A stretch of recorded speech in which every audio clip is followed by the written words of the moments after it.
ডাকসু নির্বাচনের লক্ষ্যে আগামী মে মাসের শুরুতে নির্বাচন কমিশন গঠন করা হবে। একই মাসের মাঝামাঝিতে ভোটার তালিকা চূড়ান্ত করা হবে।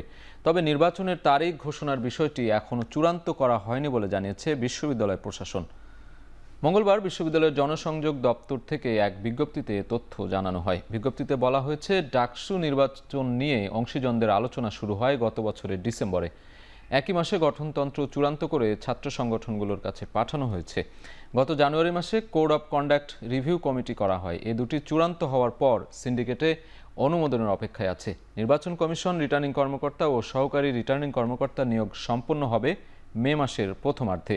তবে নির্বাচন কার্যক্রম কোন মাসে চলবে তা সুনির্দিষ্ট করে বলা হয়নি।